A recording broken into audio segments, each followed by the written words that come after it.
Celebrations held across the globe to welcome the first day of Chinese New Year, the Year of the Horse.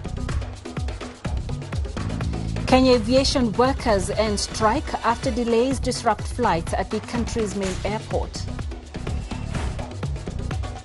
And second round of nuclear talks between Iran and the US concludes in Geneva, with Iranian FM hailing progress.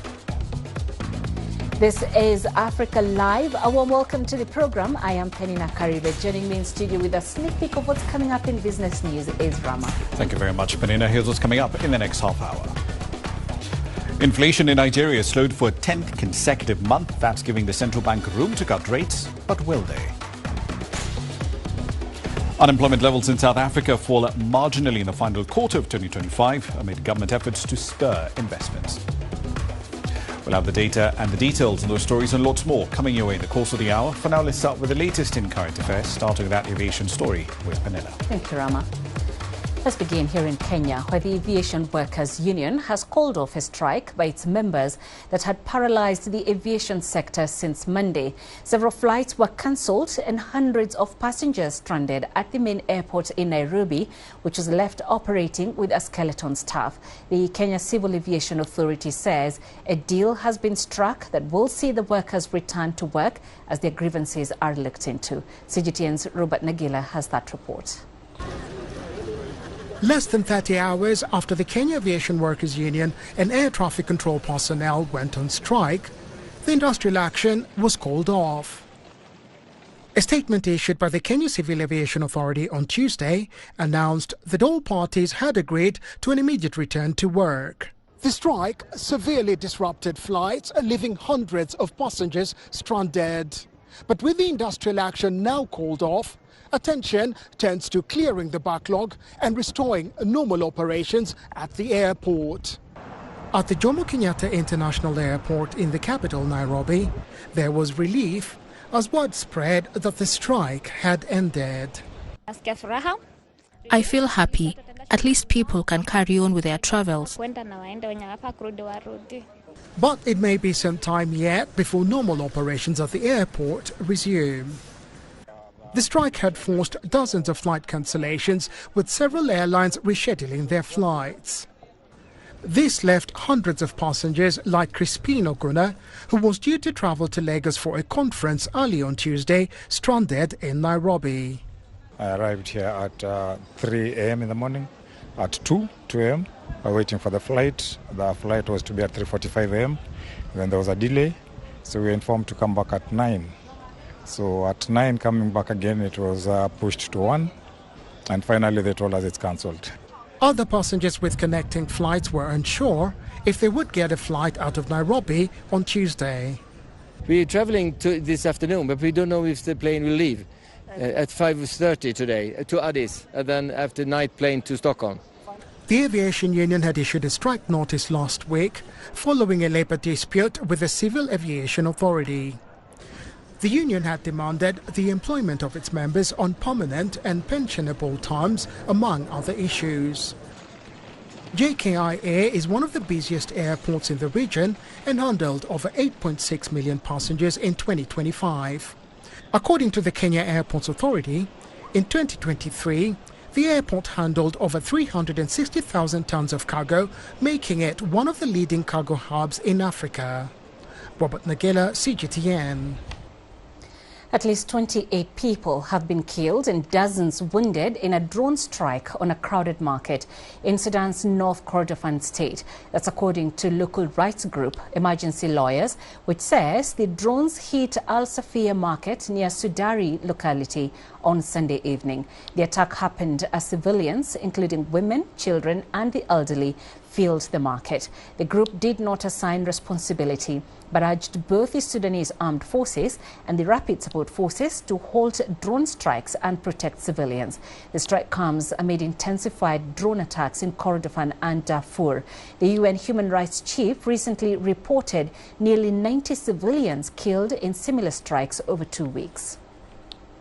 Indirect talks between American and Iranian officials in Switzerland ended on Tuesday, with Iran's Foreign Minister Abbas Araghchi saying the talks were, quote, more constructive and had made good progress. The talks, mediated by Oman, focused on Iran's nuclear program and aimed to address the decades-long dispute.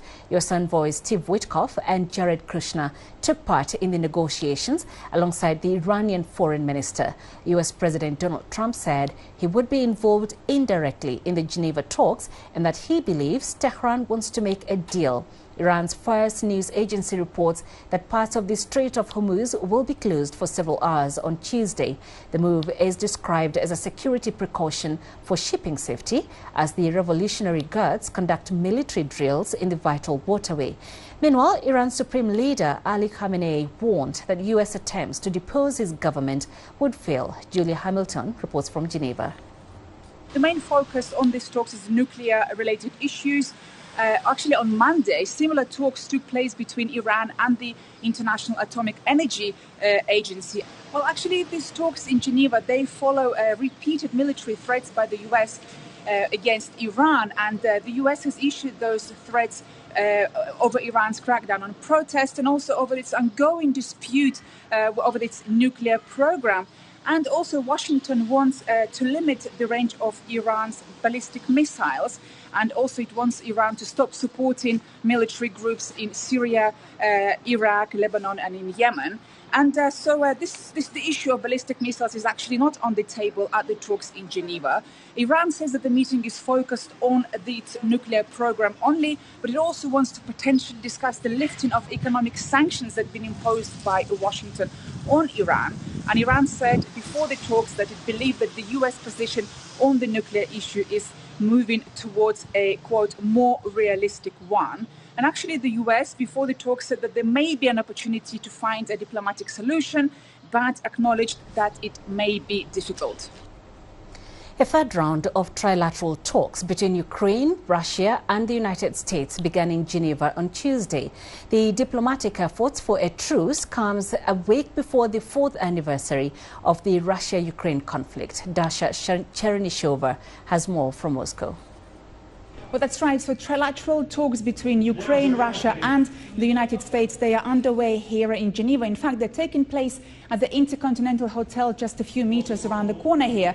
And security is very tight and media is being kept away at a distance. And the talks, of course, are held behind closed doors. And as you said, this is taking place as strikes continue in Ukraine. The Russian Defense Ministry earlier said that it carried out a, quote, massive strike on Ukraine's military, industrial and energy facilities. And so these talks follow 2 rounds of US brokered negotiations, which were held in January and in February. They failed to achieve any breakthroughs. And also Russia said earlier that no news are expected today and that the talks here in Geneva will continue tomorrow on Wednesday. So indeed, the talks are here underway while military actions are going on in Ukraine. Before the talks began here in Geneva, Donald Trump has piled pressure on Ukraine to reach a deal with Russia fast. And he is pushing to actually end the conflict in Ukraine. And of course, we know that the last 2 rounds of talks, which were brokered by the US, they didn't achieve any breakthroughs. And Moscow is sticking to its demands for territorial and political concessions from Ukraine, and Ukraine rejects them. And so the talks here will continue, with sides feeling the pressure to come up with some kind of resolution.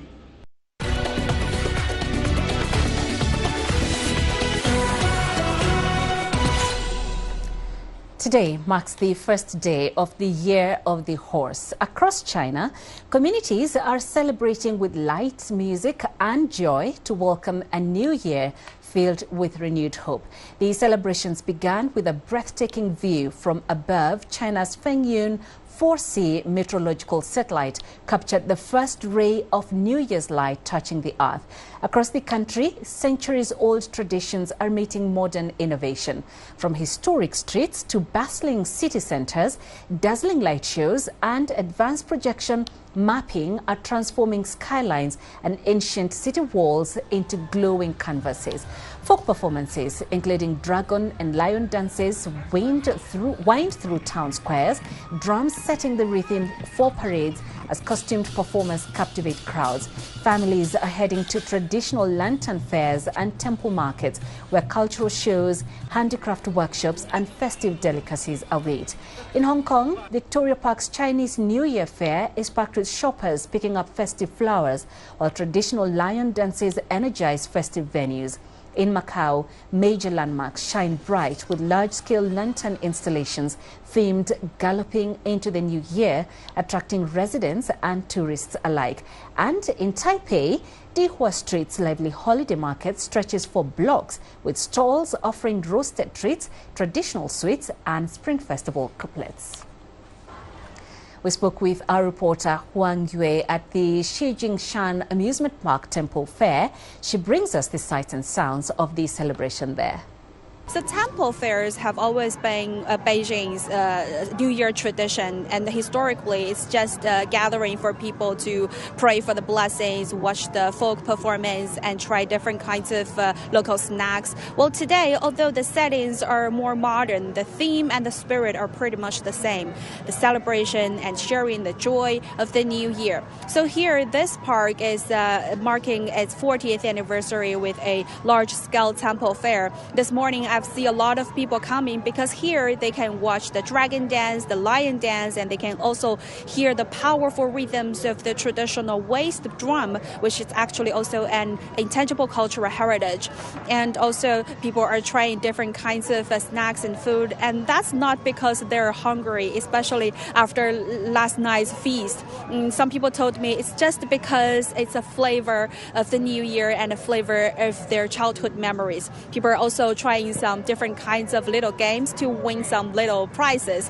So you can see it's very festive and participatory.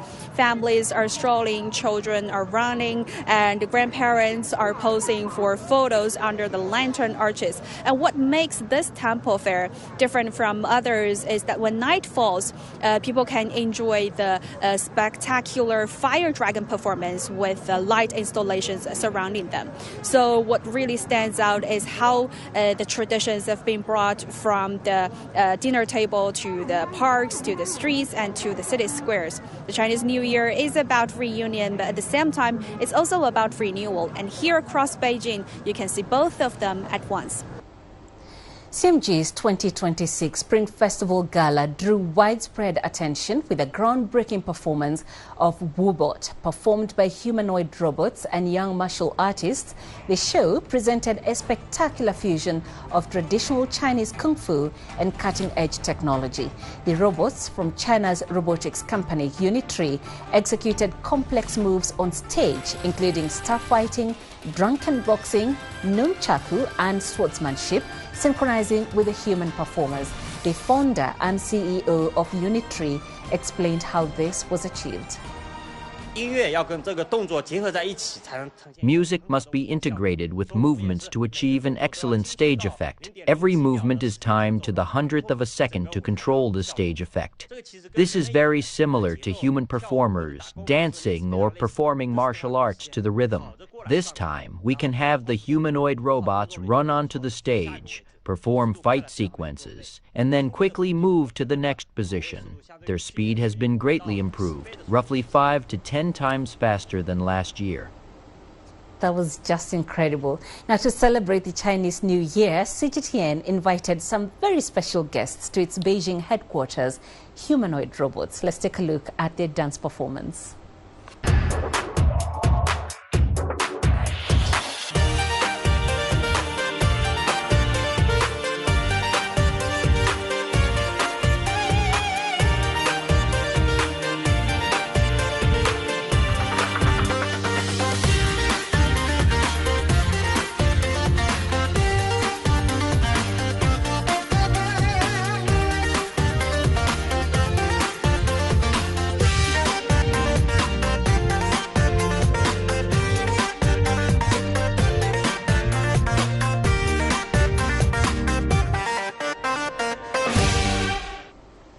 Celebrations for the Chinese New Year are also in full swing around the world.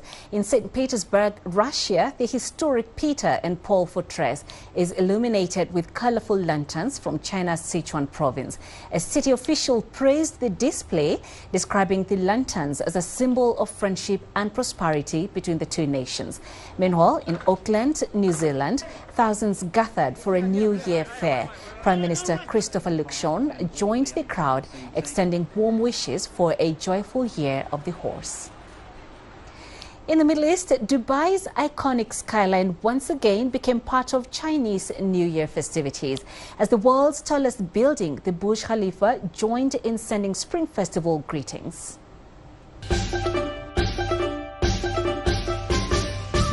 On the evening of February 15th, ahead of the Chinese New Year, a dazzling Spring Festival light show created by China Media Group illuminated the Burj Khalifa in Dubai. The towering skyscraper was transformed into a canvas of light and motion, blending this year's zodiac sign, the horse, with the Chinese lucky red and the call of spring. Now, right behind me, the world's tallest building, Burj Khalifa, is lighting up the night sky in celebration of the Chinese New Year. And this marks the 7th consecutive year that Burj Khalifa has really partnered up with China Media Group, sending out blessings to the Chinese people, a powerful symbol of deepening cultural ties and friendship between China and the United Arab Emirates. Inspired by the idea of 4 horses marching forward together, the 2026 Spring Festival Gala made a grand appearance in front of thousands. The evolution of the Chinese character for horse from ancient script to a newly designed galloping pattern played out dynamically in light and motion. As horses raced across the screen, the image shifted to the China Media Group headquarters in Beijing. The tower then turned into a flowing eastern scroll. Elegant peonies bloomed alongside towering date palm trees. The Chinese character Spring appeared next, followed by peach blossoms, red lanterns, and vivid scenes of Chinese New Year's traditions. I was super excited, and when I saw it, this year is the horse year, right? It symbolizes of lucky, and so I'm really excited to see it. Like here, I'm really proud I'm a Chinese, so I can see the Chinese New Year. Like everybody here and from around the world can see it. I'm really excited. I just saw a light show representing the Chinese New Year, and it's so amazing seeing the red color on the building, and I'm wearing the red color as well. Oh my God. And yeah, and there is a symbol of the horse. It says there is a zodiac sign for the Chinese New Year. China Media Group's Spring Festival Gala broadcasts annually on Chinese New Year's Eve, and it has grown into a tradition for many Chinese families who gather for reunion dinners and stay up late to usher in the year ahead. Known as one of the most watched national TV programs, the gala features a wide range of performances, including music, dance, comedy sketches, opera, and large-scale visual spectacles. Many Chinese at the scene say they are very much looking forward to the gala show to ring in the Year of the Horse. Li Zhao, CGTN, Dubai. Chinese New Year, also known as the Spring Festival, represents renewal, family unity, and hope for prosperity. In Ethiopia, the holiday is fast becoming a symbol of growing cultural ties and a way to strengthen long-standing development cooperation between the two countries. Becca Atoma has more. In Addis Ababa, Chinese New Year is increasingly celebrated in public spaces, including restaurants like Tian Tian. At Tian Tian, we always celebrate Chinese New Year. We invite guests from different embassies as well as Ethiopians and Chinese investors. We prepare a variety of authentic Chinese dishes and exchange red envelopes as a symbol of good wishes. To follow tradition, the noodles we make on that day, for example, are long and uncut, representing long life, extended wealth, and consistent health. In all our branches, our waiters wear traditional Chinese costumes while serving guests. This is how we celebrate the New Year. The vibrant celebrations of the Chinese New Year remain a powerful link for thousands of Ethiopian professionals who studied in China, keeping their lifelong memories and cross-cultural ties alive. They say that it is a symbol for new hope, new beginning, and of bringing family together. So they brought us together, international students, sharing Chinese cultural foods, which they call jiaozi. They also decorate their house and with red color. They believe that red color is a sign of good luck. They also share envelope, which they call hongbao. There would be fireworks and everywhere exploding and enjoying the paradise. And there is also Chinese dragon dancing, which I also actively participated from our school. And it's a remarkable memory for me. Bolstered by these long-standing people-to-people and cultural ties, Ethiopia is one of the few countries in the world to have the highest level of bilateral diplomatic ties with China, or what officials call an all-weather strategic cooperation partnership. It means a relationship that cannot be shaken in any situation. And both countries decide to stand together in any circumstance, in any situation. When we applied for membership to BRICS, China was the one who supported us and even mobilized others to accept our membership. The biggest source of investment for Ethiopia, number one, is Chinese. It's more than 1,000 Chinese companies here in Ethiopia operating almost everywhere. With regard to trade, we have extremely, a huge trade relationship from small scale to large scale. I can say Chinese are part and parcel of our economic transformation. The ambassador said cultural celebrations such as Chinese New Year have played a key role and will continue to serve as a platform for strengthened ties between China and Ethiopia. Beka Atoma for CGTN, Addis Ababa. It's 22 minutes past the hour. You're watching Africa Live. Let's take a short break. Coming up, we look at how residents of Bukavu in the Eastern Democratic Republic of Congo are coping 1 year after the M23 seizure.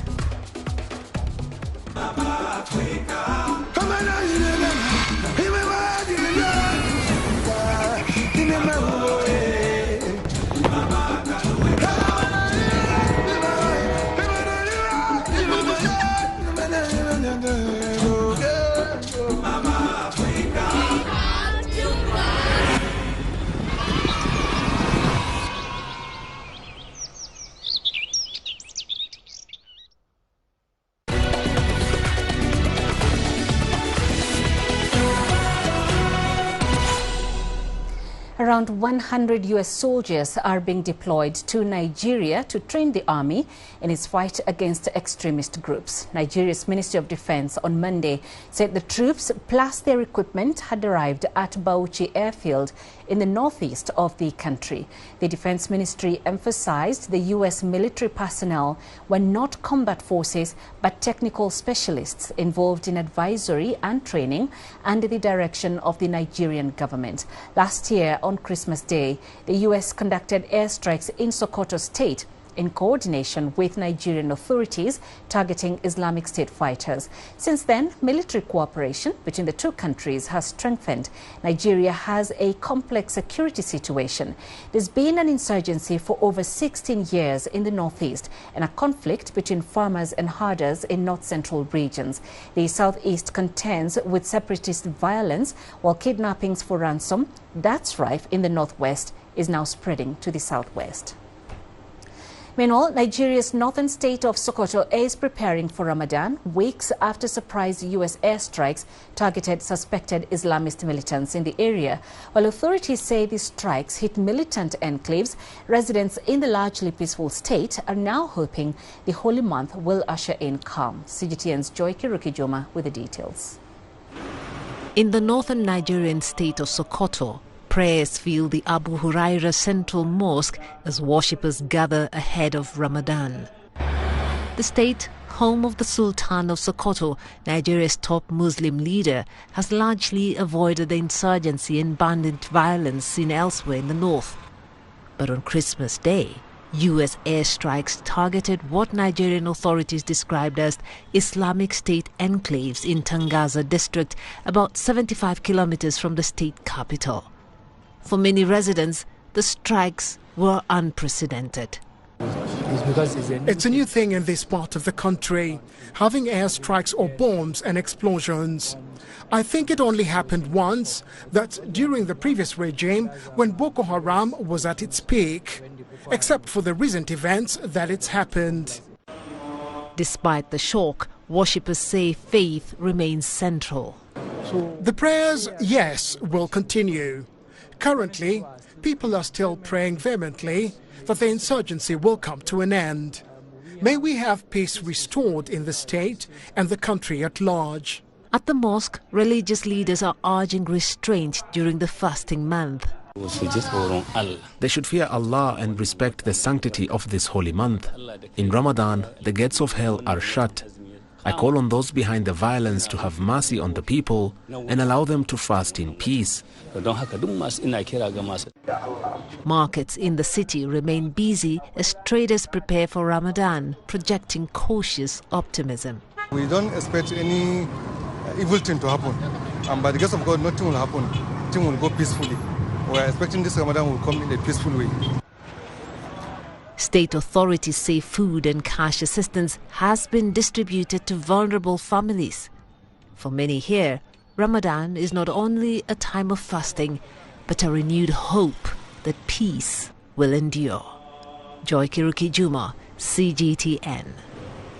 Moving to the Democratic Republic of Congo, residents of Bukavu say life remains fragile and uncertain 1 year after M23 rebels seized the city.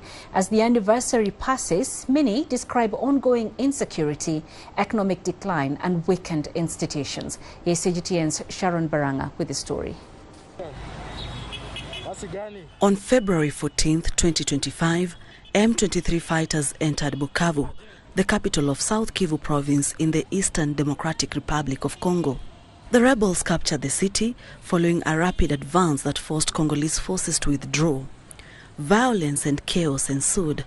Today, in Independence Square, daily life continues, but residents say the city has not recovered. First, there was a notable absence of authority in the city of Bukavu, which led to barbaric acts. Because life was without governors and people governed themselves, this led to widespread looting as well as targeted killings. It also led to acts of unspeakable barbarity that cannot be described. People are still waiting for security, functioning institutions, and a return to normal life. Banks remain closed, preventing people from accessing cash. For many, the economic toll has been severe. Before the arrival of M23 in Bukavu City, I would finish my route with a profit of 30,000 to 40,000 Congolese franc, apart from the payment and fuel. But today, I have 7 children and I'm a tenant. Having only 10,000 Congolese franc becomes complicated because money is no longer circulating. Our bosses were government officials and many have fled the city. We would even like to have a prison because there's injustice. There is no bank and we do not know how to behave anymore. Some children have become street children and others have started collecting pieces of iron, which is no longer there either. We ask the government to reopen the banks. At Kadutu Market, traders report fewer customers and reduced trade with nearby villages. We no longer receive as many customers as before. Those who bought in large quantities were those who took goods to Burega and other areas. But today, we only sell to Bukavu residents. We no longer see those who came from villages to buy. While the future of Eastern Congo remains uncertain, residents here say dialogue, not weapons, offers their best hope for lasting peace. I think dialogue remains the way forward because weapons have proven their limitation and inability to resolve the conflict. And now we must give way to dialogue. 1 year after M23 fighters swept into Bukavu in Eastern Democratic Republic of Congo, The scars of that takeover remain, and for many here, true recovery will depend not on the presence of guns, but on the return of trust, institutions, and lasting peace. Sharon Baranga, CGTN. African leaders warn that without urgent financing and political will, malaria will continue to claim lives and slow development across the continent. A high-level press conference on malaria financing took place on the sidelines of the just concluded African Union Summit in Addis Ababa, with the leaders calling for urgent domestic investment to end the disease throughout the continent. Becca Atoma has more from Addis Ababa. African leaders have issued a fresh call for action to secure sustainable domestic financing for malaria elimination, warning that as global funding shrinks, the cost will be measured in human lives. If we allow a 30% reduction in malaria funding to persist, our models predict an additional 397,000 deaths by 2030. 75% of them being children under the age of 5. Despite notable progress across the continent over the past years, the disease continues to pose a serious threat, putting millions of lives at risk. According to the AU Malaria Progress Report 2025, 271 million cases of malaria were recorded in Africa in 2024, with nearly 600,000 deaths. Africa still bears 96% of global malaria cases and 97% of malaria-related deaths. These numbers are more than statistics. They are a moral alarm. They are a development warning. The Commissioner urged African governments to increase domestic funding while strengthening health systems and local manufacturing of medical products. Samia Suluhu Hassan, President of Tanzania and host of the African Leaders Malaria Alliance, said Africa must lead its own health agenda as she shared her country's experience in the fight against malaria. We have invested to world-class research, including through the Ifakara Health Institute, where our scientists are advancing innovative technologies such as gene drive to prevent mosquitoes from transmitting malaria. This is African science, led by African researchers, addressing African challenges. Describing malaria elimination as a pillar of Africa's development and stability, the leaders urged AU member states to establish national malaria councils to drive local financing. Becca Atoma, CGTN, Addis Ababa. Well, let's now turn our focus to business news. Let's cruise over to Rama for more on that. Thank you very much, Peninah. Here's what's happening in the world of money. Inflation in Nigeria slows for the 10th consecutive month. That's giving the central bank room to cut rates. But will they do it? And unemployment levels in South Africa fall marginally amid government efforts to spur capital inflows.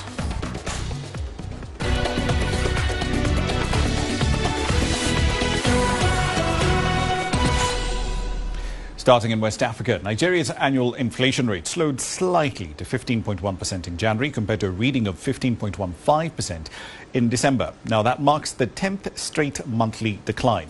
The data, in theory, could encourage the central bank to cut interest rates, which currently stand at about 27% at the meeting next week, when it's scheduled to announce its first monetary policy decision of the year. At the previous release, the National Bureau of Statistics adopted a revamped methodology that it says better reflects real-world prices. Now, this new methodology uses a 12-month reference period where the average consumer price index for the 12 months of 2024 is equated to 100. Prior to that, the agency used a single-month reference period with December 2024 set as the baseline. The NBS said that food inflation, which is a key driver of the headline rate, stood at 8.89% year-on-year in January. That's lower than 10.84% in December. More macroeconomic data now, but this time from the continent's largest economy. The unemployment rate in South Africa had a minimal decline to 31.4% in the final quarter of 2024, compared to a reading of 31.9% in the third quarter. Statistics South Africa said the number of unemployed persons decreased to around 7.8 million in the October to December period, compared to about 8 million in Q3. 7 of the 10 industries they do track recorded increases in employment, while 3 saw a decline. The most jobs were added in community and social services, that went up by 46,000. There were 35,000 jobs added in construction, and in the financial sector, an extra 32,000 people were hired. The unemployment rate in the country went above 30% during the COVID-19 pandemic, and it's stayed there pretty much ever since, despite repeated government initiatives to enhance private sector job creation. Economists and analysts had expected little change in the overall unemployment rate, as the global economic backdrop was still pretty uncertain, spurring companies to be cautious about expansion. Italy's Prime Minister Giorgia Meloni is appealing to dozens of African heads of state and governments to enhance their partnerships. She made those comments at the African Union Summit in Ethiopia's capital, Addis Ababa, over the weekend. Meloni also hosted the second Italy-Africa Summit, the first to be held on African soil, where she pledged to enhance cooperation with African economies. CGTN's Uche Okoronko was there and filed this report. And what Italy wants to do is to cooperate. Yesterday, kicking off her charm offensive in Ethiopia's capital Addis Ababa, Italian Prime Minister Giorgia Meloni wooed African leaders with promises of a new relationship, one that is based on equality. True cooperation, that is, never sees an active and a passive subject, but exists only in a relation between equals, a relation in which the specificities of each one are indispensable for achieving a common goal. Meloni was not just in town for the AU summit.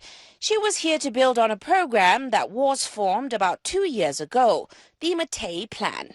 Since then, Italy has made cooperation with African nations a cornerstone of its foreign policy. It is a plan that it says is meant to promote investment-led cooperation rather than traditional aid. The investment plan that Italy has implemented in various nations of the continent, in areas ranging from infrastructure to agriculture, from health to training. This is a strategy that we have built together, because we do not conceive of the Mattei Plan as an Italian plan for Africa, but as Italy's contribution to your agenda. Currently, the Mattei Plan directly involves about 14 African nations. The initiative has launched or advanced around 100 projects across a number of crucial sectors. At the summit, Meloni's announcement that their latest talks focused on Africa's debt burden, with Rome now offering countries a chance to suspend their repayments, was met with enthusiastic applause. Addressing the issue of debt, we wanted to chart a course on this issue as well. Therefore, Italy has decided to launch a vast program to convert the debt of African nations, which includes among its main points the complete transformation of the debt of the most fragile and vulnerable countries into investments. Meloni did not give any details on how this proposed suspension mechanism will work or which states might take it up, but her charm offensive has raised some eyebrows. Like other European counterparts, a changing global landscape has fueled a shift in Italy's foreign policy. One analysts say is tied to securing critical minerals and energy supplies. On the other hand, it also addresses major issues around immigration. That the future of Italy and Europe also depends on a secure, prosperous and peaceful Africa. It is often said in the many analyses of the troubled and complex times we are living in that history has started running again.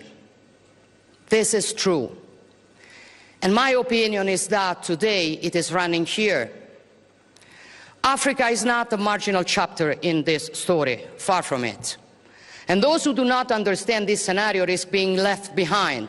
Meloni's latest move is seen as part of a strategy that has played out recently, one where EU nations' engagement with the continent takes a transactional turn, where development assistance is now channeled towards energy, metals and migration. Ucheo Koronkwo, CGTN, Addis Ababa. Now, also at the recently concluded African Union Summit, the UN Secretary-General Antonio Guterres was there. He delivered a blunt message saying the plundering of Africa's mineral wealth has to end. His call comes as the AU's development agencies launching a multi-million-dollar program designed to position the continent at the center of this massive surge in demand for critical minerals.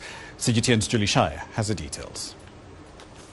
For decades, Africa has largely been locked in an extractive model, exporting raw minerals and importing finished products at a premium. Pressure is now mounting to break that cycle. At the 39th African Union Summit in Addis Ababa, Antonio Guterres added his voice to the growing chorus that the continent's resources deliver value where it's mined. No more exploitation, no more plundering. The people of Africa must benefit from the resources of Africa. Reliance on raw commodity exports has left many African economies vulnerable to volatile price swings, stunned industrial growth and limited job creation. That is set to change with Africa determined to move up the value chain. The Continental Extractive Industry Program, spearheaded by the African Union Development Agency, ODA-NEPAD, is aimed at ensuring smaller players are not sidelined in the race for critical minerals.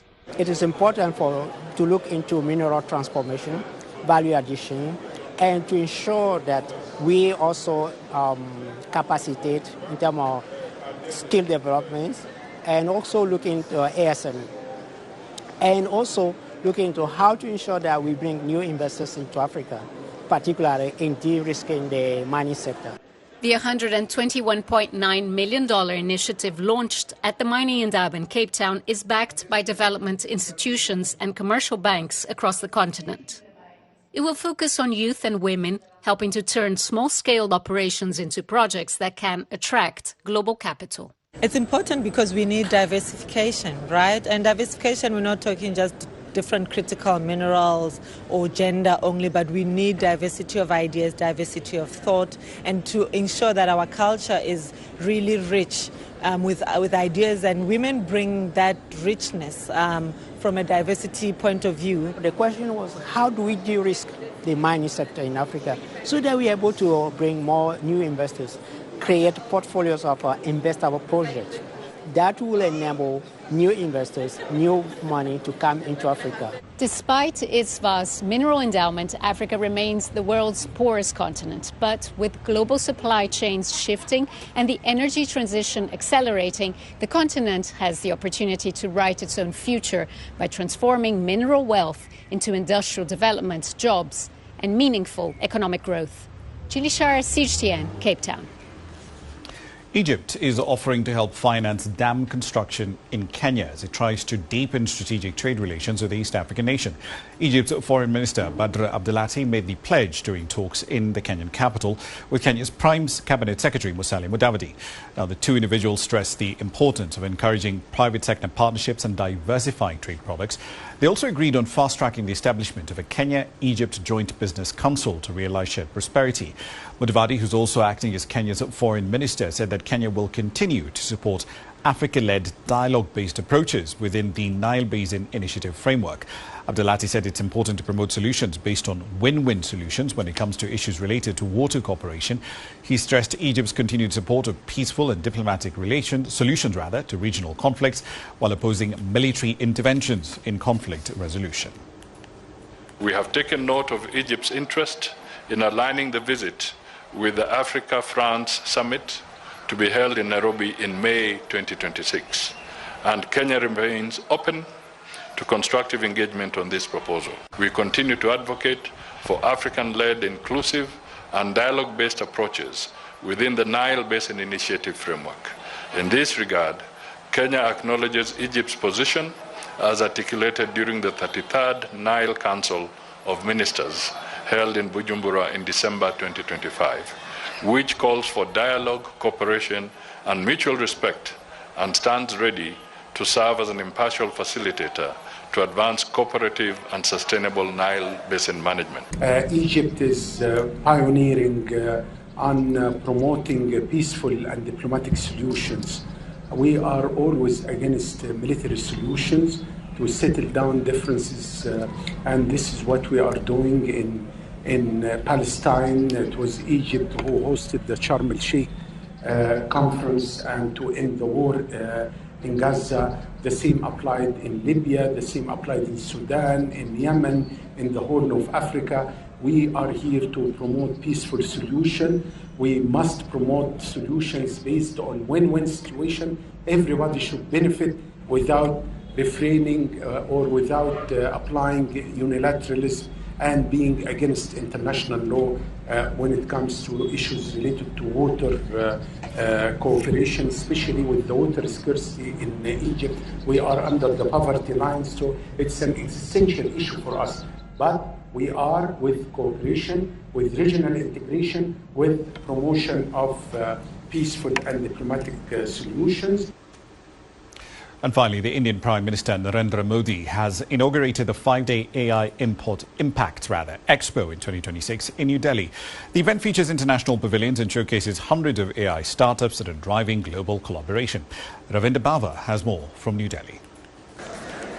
45 countries, more than 600 startups, 3,000 speakers, and more than 250,000 attendees are expected to participate in the Artificial Intelligence Summit that kicked off in Delhi on Monday. India is promising the summit as a platform to amplify the voices of developing nations in global AI governance. We are basically measuring and looking at what the impact on human society is going to be. There are many items which have very positive impact. For example, in agriculture, in weather forecasting, in climate change, in discovery of new materials, in productivity of our people. Everywhere there are so many positive things. In this summit, India, along with world leaders, policy makers, CEOs, researchers, and civil society will address critical questions about the role of AI in economic transformation, governance, infrastructure, inclusion, and ethical deployment. If our partnership with the Indian government and what we want to do in India is really successful, 10 years from now, it is going to be intelligence and AI will be everywhere, right? So basically, any person, anywhere, doesn't matter where they come from, which strata of society they come from, they will have access to intelligence and AI to help make any kind of decision. Technology is going to transform lives. It's going to help, economies grow at much faster pace.